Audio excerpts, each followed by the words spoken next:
உங்கள் எஃப்எம் ஸ்டேஷனில் கேட்க ஆரம்பிச்சிருக்கீங்க. இனியாவை என்று with me Ananthi and Varun. வணக்கம். வணக்கம். இன்னைக்கு நம்ம ஒரு பாஸ்ட் டிராவல் பண்ணி போகிற மாதிரியான விஷயங்கள்லாம் பேச போகிறோம்.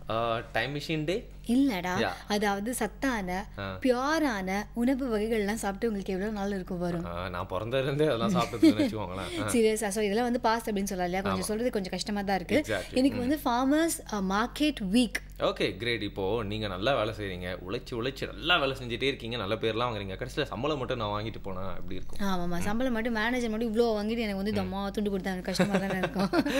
அப்படிலாம் ஃபீல் பண்ணக்கூடாது. நீங்கள் ஏன் இந்த எக்ஸாம்பிள்லாம் சொன்னேன்னா, நம்ம பாஸ் கோச்சுக்கு போகிறாரு, இந்த ஃபார்மர்ஸ்லாம் பார்த்தீங்கன்னா எவ்வளோ கஷ்டப்பட்டு விவசாயம்லாம் பண்ணுறாங்க, நிறைய விஷயங்கள்லாம் பண்ணுறாங்க. பட் ஆனால் பார்த்தீங்கன்னா பலன், அதுக்கான காசும் அவங்களுக்கு போய் சேர்றதில்ல, அதுக்கான அங்கீகாரமும் அவங்களுக்கு போய் சேர்றதில்ல. அது மட்டும் இல்லாமல் நிறைய பேர் சரியான முறையில் ஃபார்மிங்கே பண்ணாமல் ஆர்டிஃபிஷியல் சப்ஸ்டன்ஸ்லாம் வேறு நிறைய யூஸ் பண்ணி அவங்களோட தொழிலும் பாதிக்கப்படுது, நம்ம எல்லாரோட உடம்பும் பாதிக்கப்படுது. எக்ஸாக்ட்லி. இப்போ என்னன்னா ஒரு நார்மலாக ஸ்மூத்தாக போயிட்டு இருக்க விஷயத்த நம்மளே கெடுத்ததுனால இப்போ அதில் இருக்கிறதுக்கு எனக்கு பிடிக்கிறது இல்லை. அதனால தான் எல்லாம் ஃபார்மிங் விட்டு வெளியே வந்துருக்காங்க. எது உண்மை எது போயினே தெரியாமல் போயிடுச்சு ஆனந்தி. ஆமாம், அதெல்லாம் உண்மை தான். ஸோ இன்னைக்கு இதை பற்றி டீட்டெயிலாக நம்ம கிட்ட பேசுறதுக்காக 2 கெஸ்ட் வர போகிறாங்க. பட் இதுக்கு முன்னாடி இப்போ அடுத்ததா உடலும் உலமும்ல என்ன காத்துட்டு இருக்கு? மைண்டை நம்ம ரிலாக்ஸ் பண்ணி ஃப்ரெஷ்ஷாக போகிறோம். ஓகே.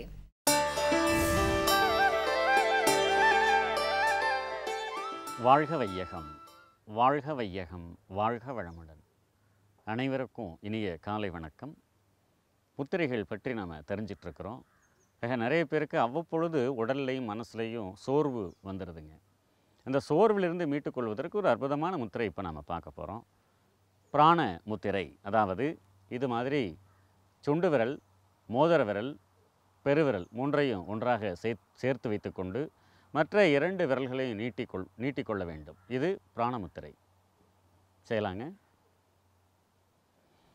2 கைகள்லையும் பெருவிரல், மோதிர விரல், சுண்டு விரல் 3ஐயும் சேர்த்திக்கோங்க. மற்ற 2 விரலை நீட்டிக்கோங்க. நல்லா கவனிங்க. முழங்கைகள் நீட்டி இருக்கணும். முழங்கால் மேலே முத்திரையை அந்த கை 2ஐயும் வச்சுக்கோங்க. மற்ற விரல்கள் நல்லா 3 விரல் சேர்ந்துருக்கணும், 2 விரல் நீட்டி இருக்கணும். இப்போது கூர்ந்து கவனித்து பார்த்திங்கன்னா, நீட்டி இருக்கக்கூடிய விரல்கள் வாயிலாக வெளியிலிருந்து பிராணசக்தி உடலுக்குள் வருவதை ஒரு 5 நிமிடங்களுக்குள்ளாராக உணர முடியும். உடல் ரொம்ப சோர்வாக இருக்கும் பொழுது, பேருந்தில் பஸ்ஸில் போயிட்டுருக்கிறீங்க, அல்லது ஆஃபீஸில் இருக்கிறீங்க, வீட்டில் இருக்கிறீங்க, ரொம்ப டயர்டாக இருந்ததுன்னா உடனே நீங்கள் இந்த பிராணமுத்திரை பிடிச்சிங்க அப்படின்னாக்க உடனடியாக ஆற்றல் கிடைக்கும். கூர்ந்து கவனிங்க. இப்போ எனர்ஜி வந்துட்டுருக்குது விரல் வெளியே. அதாவது நீட்டி இருக்கக்கூடிய 2 விரல்கள் ஆண்டனா மாதிரி இருக்குதுங்க, அது வெளியே ஆற்றல் வந்துட்டுருக்கும். இந்த பிராணமுத்திரையை நாம் பிடிப்பதினால் கண் கோளாறுகளை நீக்கி ஒளியை அதிகரிக்க செய்கிறது. உடலுக்குள்ளாராக எதிர்ப்பு சக்தியை அதிகரிக்கிறது. மூளை செல்கள் சுறுசுறுப்பு அடைகிறது. புற்றுநோய் இருந்தால் அவர்களும் இந்த முத்திரையை பிடித்தால் அவ்வப்பொழுது உடலுக்கு தேவையான ஆற்றல் கிடைக்கிறது. தலை சுற்றல் இருந்தால் இந்த முத்திரையை நாம் பிடிக்கும் பொழுது தலை சுற்றல் 5 நிமிடங்களிலே நின்றுவிடும். இந்த முத்திரை பிடிக்கும் பொழுது உடலுக்குள்ளாராக ஆற்றல் அதிகரிப்பு ஏற்படும். குறிப்பிட்ட நேரம் கழித்த பிறகு ஒரு சிறிய நடுக்கம் வந்ததேயானால் முத்திரையை நாம் களைத்துவிட்டு இயல்பான நிலைக்கு வந்துவிட வேண்டும். அந்த உடல் நடுக்கம் வருவதற்கான அடையாளம் உடலுக்குள்ளாராக ஆற்றல் அதிகரித்து விட்டது என்பதற்கான அடையாளமே அது. இந்த பிராண முத்திரையை நாம் தினமும் செய்து வாழ்வில் வளம் பெறுவோம். என்ன ஆனந்தி, உங்கள் மனசை செறிவூட்டுற மாதிரி இருந்துச்சா இந்த பயிற்சியெலாம் உங்களுக்கு பார்க்குறதுக்கு? அது என்ன செறிவூட்டுற மாதிரி? செறிவூட்டுற மாதிரினா ஐயோ ஏதோ எக்ஸாம்பிள் சொல்லி ஆகணுமே. இப்போ ஒரு சாதாரண கொய்யாப்பழம் இருக்குன்னு வச்சுக்கோங்களேன், அதை இன்னும் கொஞ்சம் ஸ்பெஷலைஸ் பண்ணி இன்னும் கொஞ்சம் டேஸ்ட்ஃபுல்லாக மாற்றி நம்மளுக்கு கொடுக்குறது. எக்ஸாக்ட்லி. அதை செறிவூட்டும் கொய்யாப்பழமாக மாற்றினா எப்படி இருக்கும்? செறிவூட்டும், நீ அந்த வேர்டு எங்கேருந்தோ திருடி இருக்கேன்னு தெரியுது. ஹலோ, உங்களால் சரியாக ப்ரொனவுன்ஸ் பண்ண முடியலன்னு சொல்லிட்டு எம்எல்ஏ பழி போடாதீங்க. சரி சொல்லுங்க, எங்கே திருடினீங்க அப்படிங்கிறத சொல்லுங்க. நம்ம பார்க்க போகிற போற விஷயமே பாத்தீங்கன்னா ஒரு செறிவூட்டின கொய்யா பழத்தை தான் பார்க்க போறோம். இது வந்து சூப்பரான ஒரு இயற்கை உணவு அப்படின்னே சொல்லலாமே. என்ன இன்னைக்கு டாபிக் ஏத்த மாதிரி இருக்கே, விவசாயி புதுச்சேரி சரவணன் வந்துட்டு இருக்காரா? எக்ஸாக்ட்லி. அவர் வந்தாலே வந்து பாத்தீங்கன்னா நம்ம டாபிக்கும் அவருக்கும் வேற மேட்ச் ஆயிடும். அது மட்டும் இல்லாம அவர் டெய்லி சொல்றதே ரொம்ப நேச்சுரலான ஃபுட்ஸ் தானே. கொய்யா பழம் வேற எனக்கு ரொம்ப பிடிக்கும். அது எப்படி அவர் செறிவூட்டி இருக்காரு அப்படிங்கறத நம்ம பார்க்க போறோம். வணக்கம். இன்றைய பசுமை உணவுகள் பகுதிக்கு உங்கள் அனைவரையும் வரவேற்கிறேன். இன்றைக்கி என்ன செய்ய போகிறோன்னா, செறிவூட்டிய கொய்யாப்பழம். என்னடா அது கொய்யாப்பழத்தை எப்படி செறிவூட்ட போகிறாங்க அப்படின்னு பார்த்தீங்கன்னா, சாதாரண கொய்யாப்பழத்துக்குள்ள சத்துக்கு மட்டும் இல்லாமல் மற்ற பழங்களையும் உள்ளே போட்டு தேன் கலந்து கொடுக்கும்போது இந்த பழத்தில் மிகுந்த இனிப்பும் செறிவூட்டப்பட்ட நிலையும் மாறும். அந்த பழத்தோட மற்ற பழத்துக்குள்ள சத்துக்களும் மாறும். இதில் பார்த்தீங்கன்னா வந்து 2 சாறுள்ள பழங்கள் பயன்படுத்துகிறோம், 2 சதவீத பழங்களை பயன்படுத்துகிறோம். பழங்களில் முதன்மையானது வந்து சாறுள்ள பழங்கள் தான். அதில் திராட்சை ரொம்ப முதன்மையானது, அடுத்தது அன்னாச்சி வரும். இது ரெண்டையும் இதில் சேர்ந்து பயன்படுத்துகிறோம். இந்த கொய்யாப்பழம் சாதாரணமாக அதாவது வந்து மிகுந்த இனிப்புடைய பழம் கிடையாது கொய்யாப்பழம். சாதாரண, அதாவது பிலோ ஆவரேஜ் சொல்லுவோம்ல, சாதாரண இனிப்புடைய பழம் தான் கொய்யாப்பழம். ஆனால் சதவீத பழம். இந்த கொய்யாப்பழம் நிறைய சத்துக்கள் அடங்கியிருக்கு. அதில் வந்து அதை இன்னும் செறிவிட்டு சுவை விட்டு கொடுக்க போகிறோம். இது எப்படி செய்கிறது அப்படின்றதுக்கு முன்னாடி இது என்னென்ன தேவைன்னு பார்க்கலாம். மிளகு சீரகத்தூள், தேன், உப்பு, கொட்டை இல்லாத திராட்சை. கொட்டை இல்லாத திராட்சை இல்லை அப்படின்னாக்கா கொட்டை இல்லாத திராட்சை பயன்படுத்தலாம், ஒன்றும் தப்பு இல்லை. ஆப்பிள். இந்த ஆப்பிளை என்ன பண்ணணும், முதல்ல பெரிய துண்டுகளாக கட் பண்ணி உப்பு தண்ணியில் போட்டு எடுத்துகிட்டு அப்புறம் நல்ல தண்ணியில் போட்டு அலசிட்டு அப்புறம் பொடியாக கட் பண்ணணும். ஏன்னா முதல்ல இப்போ பொடியாக கட் பண்ணும்போதே பார்த்தீங்கன்னா ஆப்பிள் வந்து கருக ஆரம்பிச்சிடும். அதில் வந்து பீட்டோ கரோட்டின் அப்படின்னு ஒரு வேதிப்பொருள் இருக்குது. இந்த வேதிப்பொருள் தான் வந்து நம்ம உடம்ப செல்களை வந்து வயசாகாமல் தடுக்கக்கூடிய ஒரு வேதிப்பொருள் இது. அதனால் வந்து இதை வந்து கெடாமல் வச்சிடணும் ஆப்பிள். அதனால தான் உப்பு தண்ணியில் போட்டு எடுத்துகிட்டு அப்புறம் கட் பண்ணும்போது அது கெடாது, அந்த கருகாது ஆப்பிள். அடுத்தது அன்னாச்சி பழம். இந்த கொய்யாப்பழத்தை பார்த்தீங்கன்னா இந்த மூடியை எடுத்திங்கன்னா பார்த்தீங்கன்னா கொய்யாப்பழத்தோட உள்ளே இருக்கிற அந்த விதைப்பகுதியை எடுத்துடுறோம். ஏன்னா விதைப்பகுதி சேர்த்து சாப்பிட்றது கொஞ்சம் கஷ்டமாக இருக்கும். அதனால தான் வந்து திராட்சை கூட விதை இல்லாத திராட்சைன்னு சொல்லிடுறோம். இந்த விதைப்பகுதி எடுத்துகிட்டு குடுவை மாதிரி இதை கட் பண்ணிக்கிறோம், இதை மூடி வச்சுக்கிறோம். இதில் இப்போ எப்படி ஸ்டெப் பண்ணுன்னு பார்ப்போம். முதல்ல லேசாக ஒரு சிட்டிகை வந்து மிளகுத்தூள், லேசாக ஒரே ஒரு சிட்டிகை தான், அப்படி பவுடர் மாதிரி ஒரு லேயர். அதேமாரி ஒரு சிட்டிகைக்கு கம்மியாக உப்புத்தூள். ஏன்னா இந்த கொய்யாப்பழத்துக்குன்னு ஒரு ஒரிஜினல் டேஸ்ட் இருக்குது. இந்த மிளகுத்தூள் உப்புத்தூள் மாதிரி இந்த கொய்யாப்பழம் வந்து அந்த டேஸ்ட்டு மாற்றிடும். அதுக்கப்புறம் கொஞ்சமாக ஒரு 4 சொட்டு தேன். இந்த அடியில் வந்து இப்படி பண்ணிங்கன்னா இந்த மிளகு தோலோடு சேர்த்து இந்த தேன் கலங்கி வரும். இந்த கொய்யாப்பழ லேயரில் தேன் படிஞ்சிருக்கும். இதில் இப்போ கொஞ்சம் கொஞ்சமாக ஸ்டெப் பண்ண வேண்டியது தான். சாறுள்ள பழமான திராட்சை போட்டுக்கிறோம். அப்புறம் கொஞ்சம் சதையுள்ள பழம் ஆப்பிள் போட்டுக்கிறோம். அப்புறம் அன்னாச்சி பழம் போட்டுக்கிறோம்.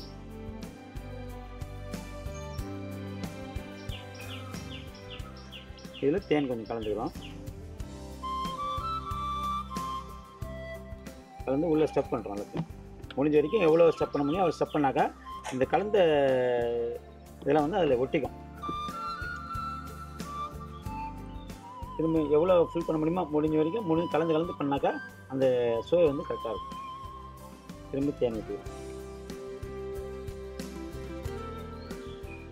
இதுமாரி செஞ்சு வச்சுட்டிங்கன்னா இது வந்து ஒரு 6 மணி நேரத்துக்கு கூட கெடாமல் இருக்கும். காரணம் என்னென்னா, இந்த பழங்கள் கருகுது, இது மாதிரி வீணாக போயிடும், அழுகிடும் சொல்கிறோம் இல்லையா. தேன் எப்போ கலக்குறீங்களோ தேன் வந்து ஒரு ப்ரிசர்வேட்டிவ், அதாவது வந்து எந்த பொருளையும் கெடாமல் இருக்கக்கூடிய ப்ரிசர்வேட்டிவ். தேன் கலந்துட்டுனா அந்த வந்து அந்த பழம் வந்து கெடாமல் இருக்கும். அதனால் ஒரு 6 மணி நேரம் 8 மணி நேரம் வச்சுக்கூட அதை கொடுக்கலாம், தப்பு இல்லை. ஆனால் செஞ்சு எதுவும் பாதுகாப்பான ஒரு இடத்துல வச்சுட்டா போதும், மூடி வச்சுட்டா போதும். ஃப்ரிட்ஜில் வைக்க வேண்டிய அவசியமே கிடையாது. ரொம்ப சுவையாக இருக்கும். இது செஞ்சதுக்கப்புறம் லேசாக கத்தியால் ஒரு கீறிக்கணும். ஏன்னா கடிக்கும்போது எந்த பகுதி கடித்தாலும் அந்த பவுண்டரி தாண்டி போகாமல் இருக்கிறதுக்காக லேசாக கத்தியால் இப்படி ஒரு கீறு கோடு போட்டால் போதும்.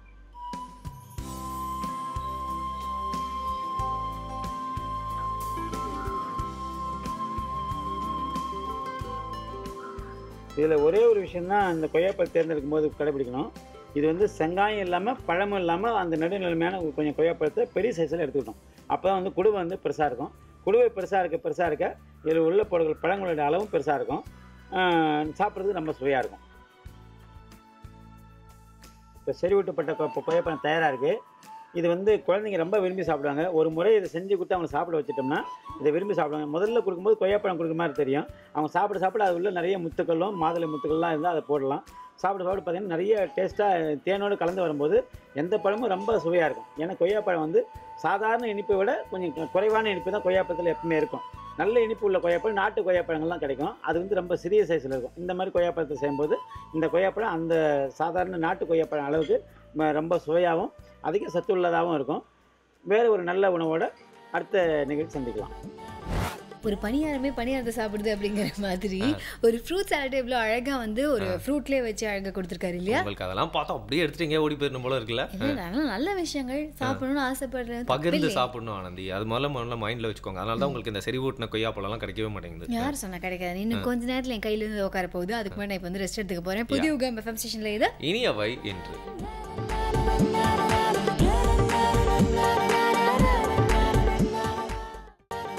Welcome back. புதிய யுகம் எஃப்எம் ஸ்டேஷன்ல கேட்டுட்டு இருக்கீங்க இனியவை என்று with me Anandhi and Varun. இப்போ நான் உங்களுக்கு வந்து ஒரு பொம்மை காட்ட போறேன். பொம்மை காட்ட போறீங்க? என்ன பொம்மை? நான் காட்ட போறேன்.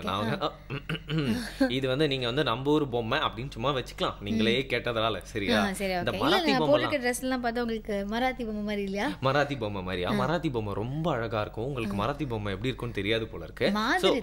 அதனாலதான் நம்ம ராமன் சங்கரன் சார் வந்து உங்களுக்காகவே ஸ்பெஷலா மராத்தி பொம்மையை பத்தி நம்மளுக்கு எக்ஸ்பிளைன் பண்ணி காட்ட வந்திருக்காரு. ஓகே, பார்த்தலாமா? பொக்கிஷம் பெட்டியில திறந்து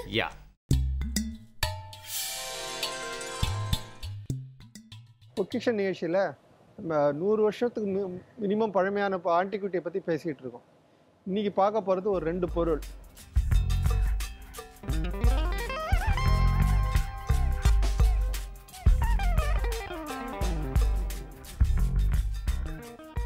பொதுவாக ஆன்டிக்விட்டிஸ் எல்லாம் இந்த காலத்தில் வந்து ஷோகேஸில் தான் வைக்கிறாங்க. அந்த காலத்தில் ஷோகேஸில் வைக்கிறதுக்குன்னே ஒரு பொருள் தயாரிச்சிருக்காங்க. அது என்ன பொருள்னா இந்த பொருள் தான். இது வந்து ஒரு சப்பரத்தில் தூக்குற 2 வீரர்களோட உருவம். கொஞ்சம் கற்பனை படி பார்த்தோம்னா இந்த சப்பரம் வீரர்களோட உருவத்தை வச்சு பார்க்கும்போது சப்பரம் எவ்வளோ பெருசாக இருக்கும்னு நம்மளை இமேஜின் பண்ண முடியுது. அதுக்கப்புறம் இதே மாதிரி ஒரு 2 வீரர்கள் பின்னாடி இந்த சப்பரை தூக்குறது இருப்பாங்க. எல்லாமே செம்புனால் செய்யப்பட்டது. இந்த உருவத்தில் இருக்கிற கலை வடிவம் பார்க்கும்போது சப்பரத்தோட கலை வடிவம் இன்னும் பிரம்மாண்டமாக இருந்திருக்கணும். அதுக்கப்புறம் இல்லாமல் பக்கத்தில் 2 குதிரை வீரர்கள் இருக்கிற மாதிரி இருக்கணும். ஏன்னா ஒரு ராஜா அப்படின்னா குதிரை வீரர்கள் நிச்சயமாக முன்னாடி இருப்பாங்க. அதுக்கப்புறம் தான் சப்பரம் வரும். பின்னாடியும் குதிரை வீரர் இருப்பாங்க. ஒரு ஷோகேஸில் இருக்கிற ஒரு சின்ன கலைப்பொருளுக்கு இவ்வளோ முக்கியத்துவம் கொடுத்து இவ்வளோ அழகாக பண்ணியிருக்காங்கன்னா ரொம்ப இன்ட்ரெஸ்டான ஒரு விஷயம் இது. இதில் என்ன பார்த்தீங்கன்னா அவங்களோட உடை அமைப்பு இப்போ போட பெர்முடாஸ் மாதிரியே இருந்திருக்கு. இது வந்து ஷோகேஸ்னு ஏன் பொருள் சொல்கிறோன்னா இதில் வந்து ஃப்ளாட்டாக இருக்குது சர்ஃபேஸ், இதுலேயாவது நிற்கிற மாதிரி பண்ணியிருக்காங்க. அதுக்கப்புறம் அவங்களோட மீசை, அவங்களோட ஏர் ஸ்டைலு, அவங்க ஏர் ஸ்டைலுக்கு மேலே இருக்கிற போட்டிருக்கிற தொப்பி, அவங்க பயன்படுத்தின ஆயுதம், அவங்க பயன்படுத்தின உடை, அவங்கள வந்து ஒரு மீசை ஸ்டைல், அவங்களோட வாழ்க்கை முறையிலேயே நிறையவே இந்த ஒரு சின்ன பொம்மையினால் நம்மளால் கண்டுபிடிக்க முடியுது. பின்னாடி பார்த்திங்கன்னா ரொம்ப நேர்த்தியான கலை வடிவத்தில் பண்ணியிருக்காங்க பாருங்கள். அவங்க ட்ரெஸ்ஸுக்கு போக அவங்க பாடியில் இருக்கிற லைன்ஸு, அது அவங்களோட பாடியில் இருக்கிற சுருக்கம் மாதிரியே தெரியுது. இன்னொரு பொருள் என்னென்னா மராட்டியர் காலத்தில் வந்து குழந்தைகள் விளையாட்டுக்கு பயன்படுத்தின ஒரு யானையோட உருவம் பார்த்திங்கன்னா இதில் 4 சக்கரம் இருந்திருக்கணும். இப்போ இல்லை, அது பழமைக்காரன் தான் கீழே விழுந்துருச்சு அது.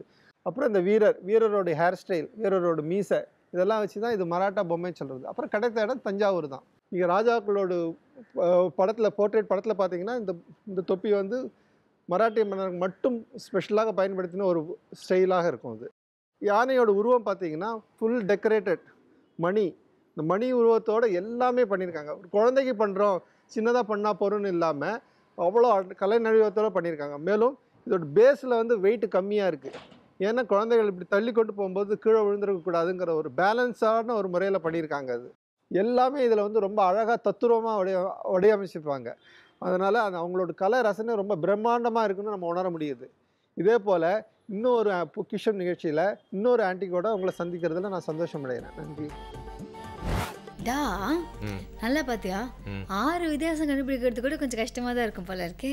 ரொம்ப கஷ்டமா இருக்கு எனக்கு பக்கத்துல உட்கார்ந்துருக்கிறதுக்கு. பட் இனிமே பாத்தீங்கன்னா வந்து என்ன காப்பாத்துறதுக்கு மட்டும் இல்ல, நம்ம எல்லாரையும் காப்பாத்துறதுக்காக நிறைய நல்ல விஷயங்கள் சொல்றதுக்காக ஒரு சூப்பரான பர்சன் வந்துட்டே இருக்காரு அப்படின்னு சொல்லலாம். பட் அதுக்கு முன்னாடி நம்ம கொஞ்சம் பிரேக்லாம் எடுத்துட்டு அவர் என்ன பேச போறாரு அப்படிங்கறத கண்டுபிடிக்க முடியுமான்னு பார்க்கலாம். ஓகேவா? ஒரு பிரேக்ல நீங்க அவ்வளவு யோசிக்க போறீங்க, நம்பர் மாதிரி இல்ல அப்படினாலும் பிரேக் எடுத்துக்கலாம். ஒரு லெவலுக்கு யோசிக்க முடியலனா கூட இந்த பிரேக்ல நான் ட்ரை பண்றேன்ப்பா.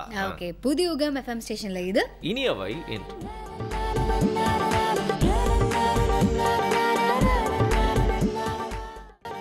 வெல்கம் பேக் அகைன் புதிய யுகம் எஃப்எம் ஸ்டேஷன்ல இனியவை நிகழ்ச்சி எல்லாரும் கேட்டு என்ஜாய் பண்ணிருக்கீங்க. With me Varun and Anandhi.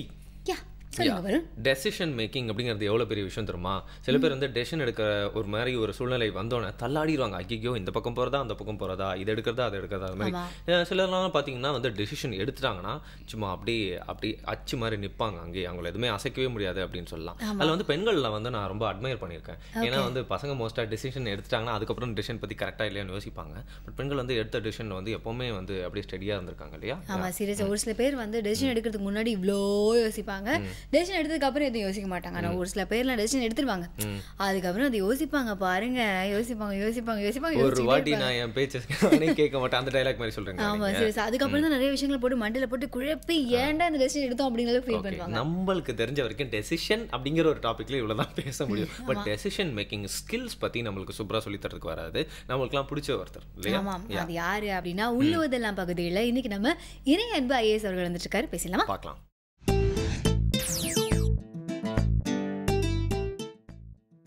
வாழ்க்கையில் வெற்றி பெறுவதற்கு சரியான முடிவுகளை சரியான நேரத்தில் எடுக்க வேண்டும் அப்படின்னு நம்ம படிக்கிறோம். இன்றைக்கி பார்த்தீங்கன்னா வாழ்க்கை திறன்கள் அப்படின்னு 10 சொல்கிறாங்க.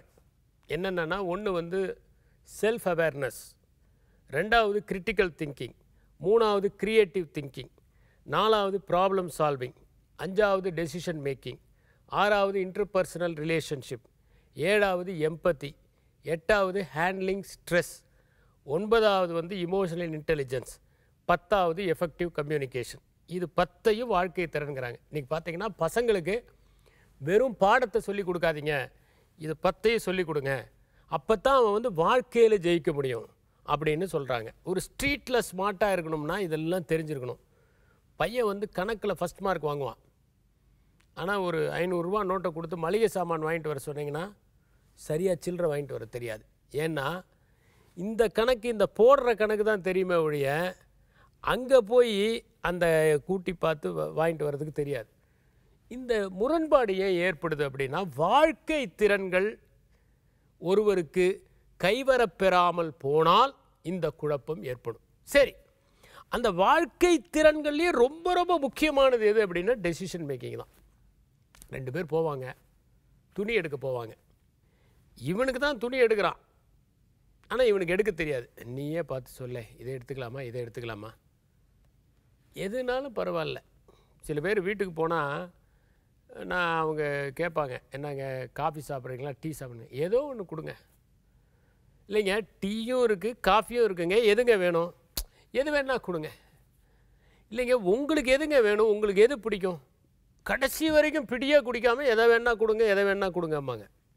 The not making a choice is also a choice. Not taking a decision is also a decision அப்படின்னு சாத்தர் சொல்கிறார். முடிவு எடுக்காதது ஒரு முடிவு தான். அப்போ முடிவெடுப்பது தான் ஒரு வாழ்க்கையில் முக்கியமான ஒன்று. இப்போ நான் என்ன சொல்கிறேன், நம்ம வந்து ஏன் முடிவுகள் எடுக்கிறத வந்து நம்ம வந்து சரியாக செய்யறதில்லை. ஒரு வகையில் நமக்கு பாதுகாப்பான வாழ்க்கை கூட காரணம். இப்போ வந்து ஒரு ஆதிவாசி ஒரு காட்டில் வாழ்ந்துக்கிட்டு இருக்கும்போது அவன் ஒவ்வொரு நிமிஷமும் ஒரு முடிவெடுத்தே ஆகணும், இல்லைன்னா அவன் உயிரே போயிடும். ஓடுறதா மரத்தில் ஏறுறதா அப்படின்னு ஒரு முடிவு எடுக்கலைன்னா அவன் வாழ்க்கை காலி. இந்த எவ்ரெட்னு ஒரு மங்கி இருக்கிறது சின்ன மங்கி, இவ்வளோ பெருசு தான் இருக்கும். அந்த குரங்கு பார்த்திங்கன்னா அதை வந்து மார்ஷியல் ஈகிள்னு ஒரு கழுகு அப்படி குத்தி அப்படி தூக்கிட்டு பறக்கும் வானத்தில். இந்த குரங்கு என்ன பண்ணுன்னா, அந்த மார்ஷியல் ஈகிளை பார்த்த உடனே இந்த ஒவ்வொரு குரங்குக்கும் ஒரு தலைமை குரங்கு இருக்கும். அது ஒன்று என்ன பண்ணும், மற்ற குரங்கெல்லாம் பார்த்து வான் பண்ணும். ஒரு சத்தம் போட்டுச்சுன்னா என்ன அர்த்தம், அந்த சத்தத்துக்கு என்ன அர்த்தம்னா அந்த கழுகு வந்துருச்சு போய் புதரில் பூந்துங்கன்னு அர்த்தம். இன்னும் எல்லா குரங்கும் போய் புதரில் பூந்துக்கும். பாம்பு வந்துருச்சுன்னா புதரில் இருக்கிற குரங்குங்களாம் மரத்தில் ஏறணும், அதுக்கு ஒரு சமிஞ்சை வச்சுருக்கு. இப்படி அது கம்யூனிகேட் பண்ணும், டெசிஷன் எடுக்கணும். இந்த தலைமை குரங்கு டெசிஷன் எடுத்தால் அந்த தலைமை குரங்கு என்ன பண்ணுதுன்னு அதே மாதிரி மிமிக்ரி பண்ணார் ஒரு ஆள் போய். உடனே அது என்ன பண்ணுச்சு, பாம்பு வரும்போது என்ன சத்தம் பண்ணுமோ அதே சத்தத்தை அவர் பண்ண உடனே எல்லா குரங்கும் மரத்தில் ஏறுறதுக்கு இப்படி பார்த்துட்டு தலைமை குரங்கு என்ன பண்ணுதுன்னு பார்க்குது. இது ஏறினா தான் நாம் ஏறுவோன்னு அதுங்களுக்குள்ளே வந்து கண்டிப்பாக வந்து நம்ம யாரை ஃபாலோ பண்ணுங்கிறதுல தெளிவாக இருக்குது. அப்போ என்ன முக்கியம்னா, ஒவ்வொரு நிமிஷமும் வந்து உலகத்தில் இருக்கிற உயிர்கள் அனைத்துமே டெசிஷன் எடுக்குது. ஒரு சீட்டா நம்ம ஊரில் இல்லை, இருந்தது. சீட்டானா சிவிங்கின்னு சொல்கிறோம். அந்த சிவிங்கி வந்து அது பார்த்திங்கன்னா ஒரு வினோதமான ஒரு விலங்கு. ஏன்னா அது வந்து வீக்கான ஒரு உடம்பு, ஆனால் வந்து ரொம்ப வேகமாக ஓடக்கூடிய ஒரு விலங்கு. இருக்கிறதுலே மிக வேகமாக ஓடக்கூடிய விலங்கு வந்து சீட்டா தான். ஆனால் அந்த சீட்டா கொஞ்ச நேரம் தான் வேகமாக ஓட முடியும். அது துரத்துற அந்த விலங்கை வந்து அந்த கொஞ்ச நேரத்துக்குள்ளே பிடிச்சிடணும், இல்லைன்னா அதுக்கு உணவு கிடைக்காது. குட்டிங்க இருக்கேன், அந்த குட்டிங்களை என்ன பண்ணுதுன்னா ஒரு இடத்துல வச்சுட்டு வந்து இரை தேடுது. அந்த குட்டிகளை என்ன பண்ணும், இந்த சிங்கம் அல்லது வந்து லெப்பர்ட் இந்த மாதிரி இதெல்லாம் வந்து என்ன பண்ணுன்னா அதை கொன்னுரும்.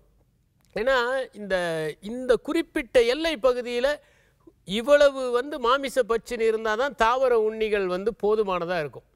அளவுக்கு அதிகமாக மாமிச பட்சினி ஆனால் மான் பத்தாது, காட்டெருமை பத்தாது, வரிக்குதிரை பத்தாது, மிளா பத்தாது, நூ பத்தாது. அப்போ என்ன ஆகும்னாக்க எல்லாமே செத்து போயிடும். அதனால் இது என்ன பண்ணும், போய் இந்த சீட்டாவினுடைய குட்டியெல்லாம் இந்த சிங்கம் அடித்து கொண்டுரும். அதனால் அதை ஒரு இடத்துல பத்திரமா ஒளிய வச்சுட்டு இது வந்து என்ன பண்ணணும்னா இது வந்து ஹண்டிங் பண்ணணும்.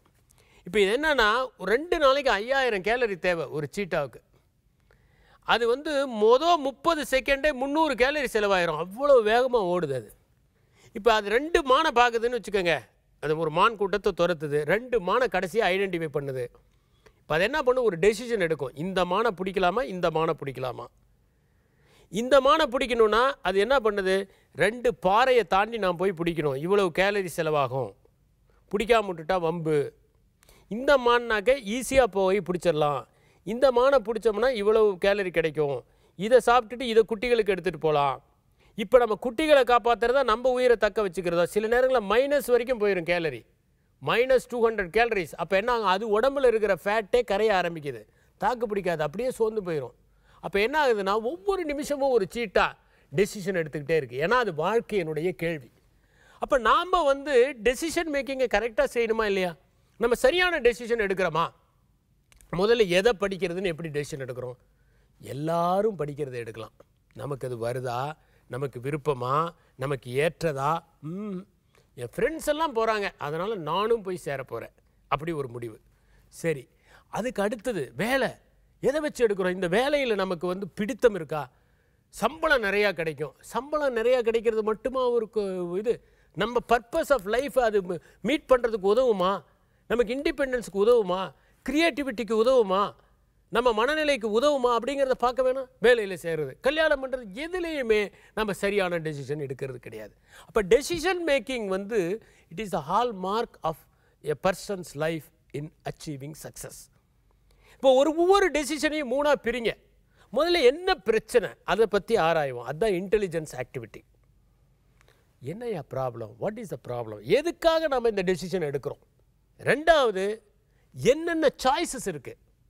3வது எதை சூஸ் பண்ணணும். இதை சரியாக ஒவ்வொரு நிமிடமும் நாம் சரியாக யோசித்து முடிவுகளை எடுப்போமேயானால் நம் வாழ்க்கை முயற்சிகளின் தொகுப்பாக மட்டும் இல்லாமல் முத்துக்குளிப்பவன் முத்துக்களோடு வருவதைப் போல முத்தாய்ப்பாக அமையும் என்பதுதான் நமக்கு முடிவு எடுப்பதில் இருக்கின்ற சாராம்சம் தெரிய வருகிறது. அதையே நாம் கடைப்பிடிப்போம். ஓகே, ஸோ இவர் வந்து டெசிஷன் மேக் பண்ணுறதுக்கான அந்த ஸ்கில்ஸ் நம்ம கொடுத்துட்டார் இல்லையா. இப்போ வந்து முடிவு எடுக்கிறோம், களத்தில் இறங்குறோம். எந்த களத்தில் அப்படின்னா வந்து எங்கே கெஸ்ட் எல்லாம் வந்திருக்காங்க, அவங்க கூட நம்ம பேச போறோமா இல்லையா அப்படிங்கிற டெசிஷன் நம்ம எடுக்க போறோமா. இல்ல, கண்டிப்பா பேச போறோம். நான் எந்த காலம் அப்படின்னு சொன்னா நம்ம வந்து போய் உழவர் அப்படியே அவங்களோட சேர்ந்து அப்படியே அந்த இடத்துக்கு போய் உழலாம் அப்படின்னு நான் நினைச்சேன். நான் எக்ஸாக்ட்லி அது வந்து ஃபியூச்சர்ல சீக்கிரமா நடக்க போகுது. அந்த ஆசை உங்களுக்கும் இருக்கு அப்படின்னு நினைச்சா எனக்கு ரொம்ப பெருமையா தான் இருக்கு. இன்னைக்கு வந்து ஃபார்மர்ஸ் மார்க்கெட் வீக் இல்லையா. ஸோ ஃபார்மர்ஸ் மார்க்கெட் வீக்னா வந்து டிஃப்ரெண்டா இருக்கு. இல்ல வந்து இதுல ஸ்பெசிஃபிக்கா என்ன விஷயத்தை பத்தி பேச போறாங்கன்னு சொல்லிட்டு நிறைய பேர் யோசிச்சுட்டே இருப்பாங்க. நம்ம அவங்களுக்கு எக்ஸ்பிளைன் பண்ணி சொல்றதோட கெஸ்ட் வந்தோடனே ஃபுல்லா எக்ஸ்பிளைன் பண்ணி சொல்லிட்டு நிறைய கேள்விகள்லாம் கேட்டலாம். நிறைய கேள்விகள் இருக்கு, அதெல்லாம் கேட்கறதுக்கு நம்ம தயாராகிறதுக்காக புதிய FM ஸ்டேஷன்ல இது இனிய வாய் என்று